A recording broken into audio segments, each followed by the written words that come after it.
The salt spray kissed Ilara's face, a cold awakening. Dawn bled across the bruised horizon, painting the churning sea in shades of violet and steel. The air tasted of brine and something else, something metallic and faintly acrid, a scent that scraped against the back of her throat. Her boots were soaked, the heavy wool of her coat clinging to her like a shroud. Above, the gulls cried, their voices sharp and accusing in the pre-dawn gloom.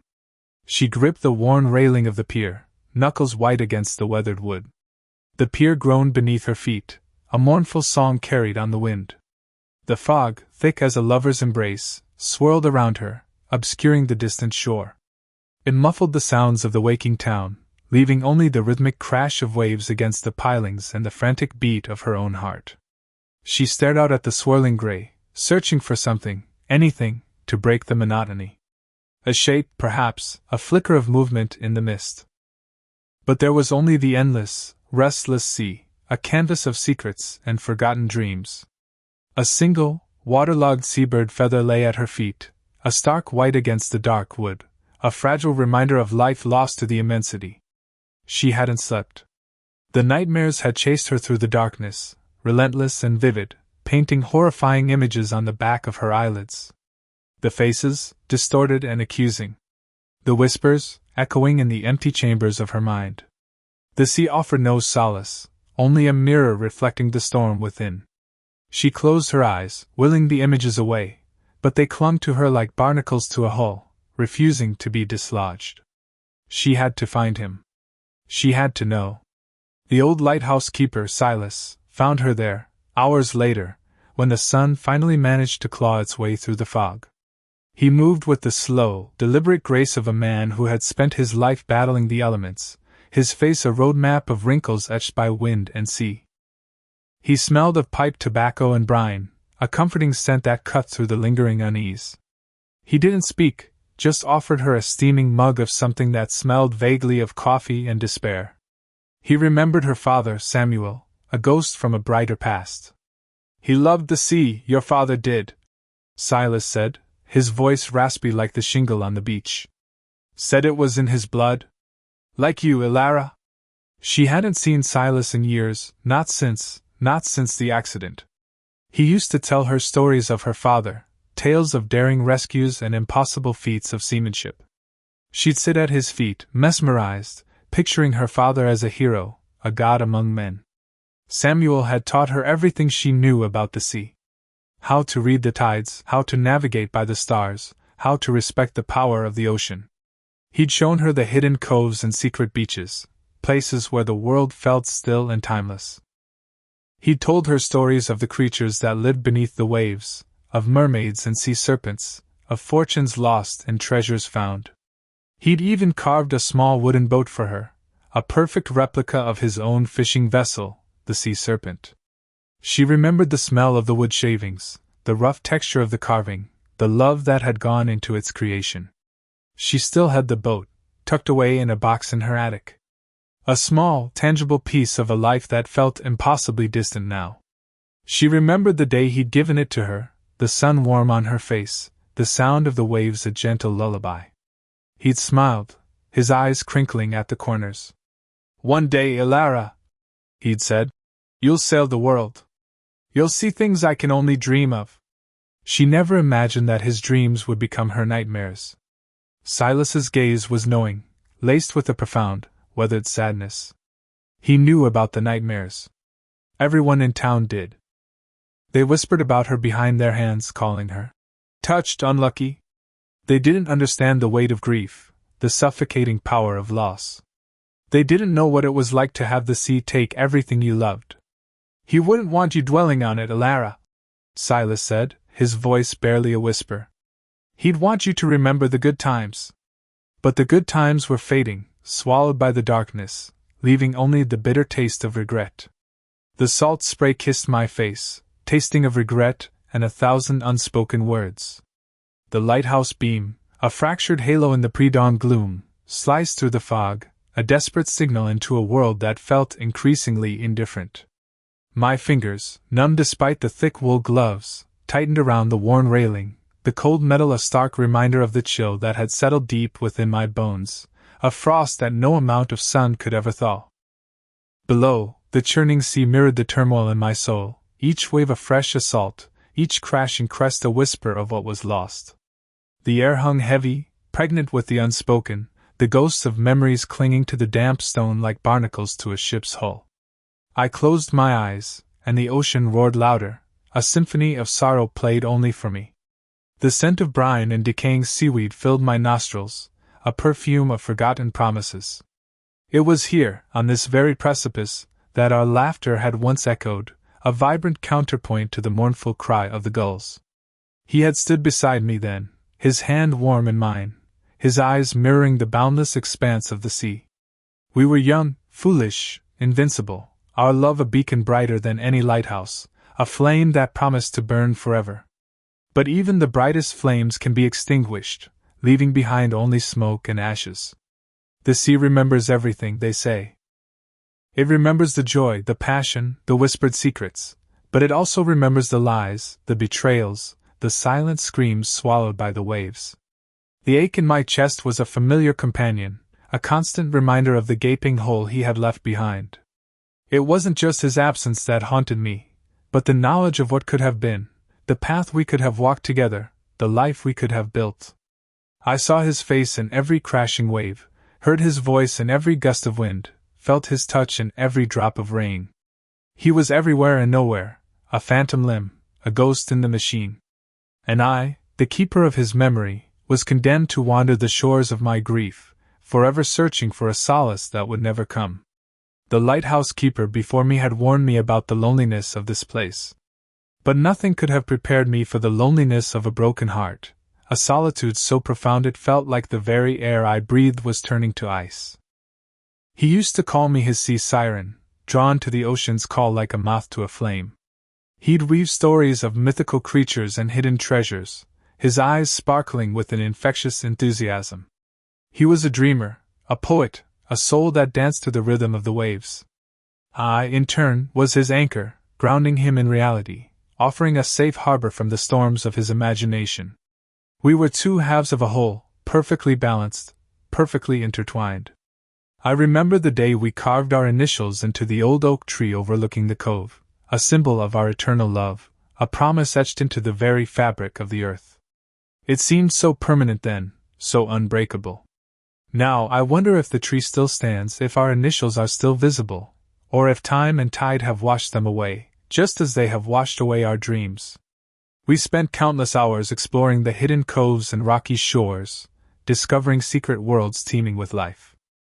He would point out the different species of seabirds, reciting their Latin names with a boyish grin. He knew the ocean like the back of his hand, understanding its moods, respecting its power. He taught me how to read the tides, how to navigate by the stars, how to listen to the whispers of the wind.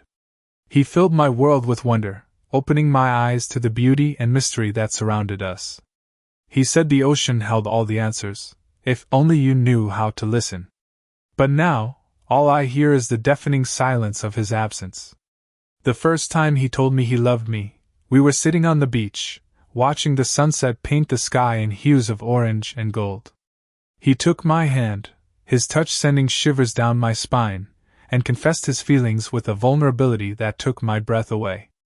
I remember the exact words he used, the way his voice trembled with emotion, the look in his eyes that spoke of a love so deep and pure it seemed to transcend the boundaries of time and space.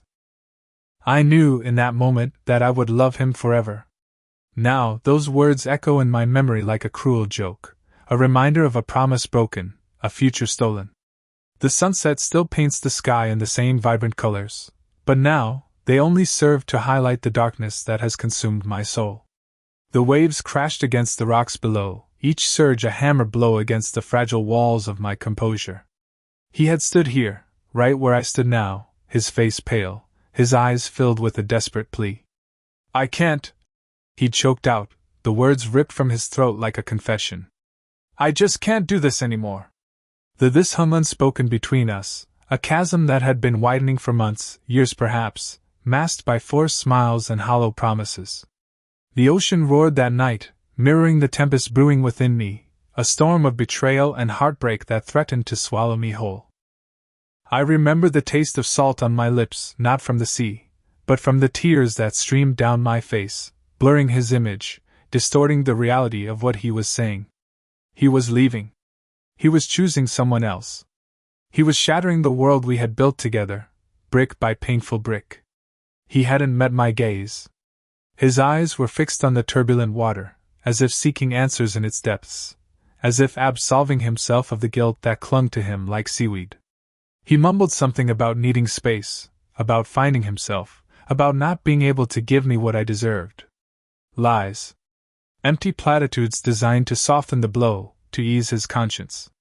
I wanted to scream, to lash out, to tear him apart with my bare hands. But I stood there, frozen, numb, the words catching in my throat like shards of glass. The silence stretched between us, thick and suffocating, punctuated only by the relentless roar of the ocean. Then, he turned and walked away, disappearing into the darkness, leaving me alone on the precipice of despair. The following days were a blur of pain and disbelief. I wandered through our life together like a ghost, touching familiar objects, revisiting familiar places, desperately searching for a sign, a clue, anything that could explain what had happened. But there was nothing. Only the gaping hole he had left behind, a void that threatened to consume everything in its path. I tried to call him, to reason with him, to beg him to come back. But he wouldn't answer. He had vanished, as if he had never existed at all. Our friends offered condolences, their words hollow and meaningless. My family tried to comfort me, but their well-meaning platitudes only served to amplify my pain. I was alone, adrift in a sea of sorrow, with no land in sight. The lighthouse beam sweeps across the water, a futile attempt to pierce the fog of my despair. Years have passed since that night, but the wound remains, a raw and festering sore that refuses to heal. I wear his absence like a shroud, a constant reminder of what I have lost. People tell me to move on, to forget, to find someone new. But how can I forget the man who was once my everything? How can I move on when my heart is still anchored to the past? The sea still calls to me, but now, its song is one of sorrow, a mournful lament for a love that will never be. I see couples walking hand in hand along the beach, their laughter echoing in the air, and I feel a pang of envy, a sharp reminder of the joy that has been stolen from me. Sleep offers no respite. Nightmares plague my dreams, replaying the events of that fateful night, twisting the knife in my heart. I wake up in a cold sweat, gasping for air, the phantom weight of his absence pressing down on me. Some nights, I find myself walking to the shore, drawn to the ocean like a moth to a flame. I stand there, staring out at the dark expanse of water, and imagine him out there, lost at sea, calling my name. I know it's irrational, delusional even, but I can't help but cling to the hope that one day, he will return. The lighthouse keeper, an old man with eyes as weathered as the rocks, often finds me here, staring out at the sea. He doesn't say much, but he understands. He has seen it all before, the broken hearts, the shattered dreams, the silent grief that lingers in the air like a sea mist. He offers me a cup of tea, his silence a comforting presence. Sometimes, we sit together for hours, watching the waves crash against the shore, sharing a silent communion of sorrow. He says the sea has a way of healing, of washing away the pain. But I'm not so sure. The sea has taken so much from me. I don't know if I can ever trust it again. The foghorn blares, a mournful sound that echoes across the water, a constant reminder of the dangers that lurk beneath the surface, the unseen depths that can swallow you whole. The rain tasted like ash. It streaked down the grimy window of the bus, blurring the already indistinct cityscape into a watercolor of gray. Each drop felt like a tiny, insistent finger tapping against the glass, a relentless reminder of the relentless day. My reflection stared back, a ghost in the downpour, hollow-eyed and weary. The world outside felt as desolate as the landscape within me. The rhythmic sway of the bus was a lullaby, a mournful tune that echoed the ache in my chest. Each jolt sent a tremor through my bones, a painful reminder of the weight I carried, unseen but ever present. I closed my eyes, willing myself to disappear into the anonymity of the crowd, to become just another face lost in the urban sprawl. But even in the darkness behind my eyelids, the memories lingered, sharp and unforgiving. The scent of wet wool and stale coffee hung heavy in the air, a suffocating blanket that pressed down on my senses. I reached into my pocket, my fingers fumbling for the smooth, cold comfort of the worn silver locket. It was the only tangible link to a past that seemed both impossibly distant and achingly close. I clutched it tight, the metal biting into my palm, a small, grounding pain in the swirling vortex of my emotions. The bus lurched to a stop, throwing me forward slightly. I opened my eyes, the city a blur of neon and rain-slicked streets. It was my stop. With a sigh, I rose, my legs heavy, and stepped out into the storm. The cold rain lashed at my face, a baptism of sorts, as I began the long walk home. The porch light was a beacon in the gloom, a warm, inviting glow that promised solace. I unlocked the door, the familiar click a small comfort in the vast emptiness of the house. Inside, the air was still and quiet, heavy with unspoken words and lingering memories. I dropped my bag by the door, the sound echoing in the silence, and walked slowly into the living room. He was there, sitting in his usual chair, the one by the window, bathed in the soft light of the lamp. His face was etched with worry, lines that deepened with each passing year, each shared sorrow. He looked up as I entered, his eyes, the same shade of blue as mine, filled with a mixture of relief and apprehension. "You're late," he said softly, his voice a familiar rumble. It wasn't an accusation, just a statement of fact, a gentle reminder that I was home. I sank into the chair opposite him, the worn velvet cool against my skin. We sat in silence for a moment, the only sound the gentle ticking of the grandfather clock in the hallway, a steady rhythm that marked the passage of time, the relentless march of days and years. "How was your day?" he asked finally, his voice hesitant, as if afraid of the answer. I hesitated, the words caught in my throat. How could I explain the weight of the world, the crushing despair that threatened to consume me? How could I tell him about the memories that haunted my waking hours, the ghosts that danced in the shadows of my mind? Instead, I forced a small smile and said, "It was okay." He didn't push, he never did. He knew that sometimes, silence was the only answer, the only comfort. He reached out and took my hand, his touch warm and reassuring. In that moment, in the quiet stillness of the room, surrounded by the familiar comfort of home, I knew that I wasn't alone. We were bound together, two souls weathered by the same storms, forever connected by a love that ran deeper than words. The air in the attic hung thick and still, heavy with the scent of dust and forgotten things. Sunlight streamed through cracks in the boarded-up windows, illuminating motes of dust dancing in the golden rays. I stood in the center of the room, surrounded by the ghosts of memories, the relics of a life lived and lost. The old trunk sat in the corner, its brass hinges gleaming dully in the light. It was the one he had forbidden me to open, the one that held the secrets of our past. But now, after all these years, I was ready to face them. My fingers trembled as I lifted the heavy lid. The trunk creaked open, releasing a musty odor that filled the air. Inside, nestled among faded photographs and yellowed letters, was a small, wooden box. My heart pounded in my chest as I lifted it out. It was intricately carved, the wood worn smooth with age. I opened the box and gasped. Inside, resting on a bed of velvet, was a single, perfect white rose, dried and brittle but still beautiful. And beneath the rose, a letter, addressed to me, in his familiar handwriting. The words swam before my eyes, blurring with unshed tears. He wrote of his love for my mother, a love that had been forbidden, a love that had consumed him. He wrote of the pain of their separation, the agony of knowing that he could never be with her. And he wrote of me, his daughter, the child he had been forced to abandon, the child he had always loved from afar. He explained why he had kept his distance, why he had never revealed his true identity. He had been protecting me, he said, protecting me from the truth, from the pain of knowing that my life was built on a lie. The truth hit me like a physical blow, knocking the wind out of my lungs. My father, the man I had known and loved, was not my biological father. The man who had raised me, who had taught me to ride a bike, who had held me when I cried, was not the man who had given me life. My whole world tilted on its axis, the ground shifting beneath my feet.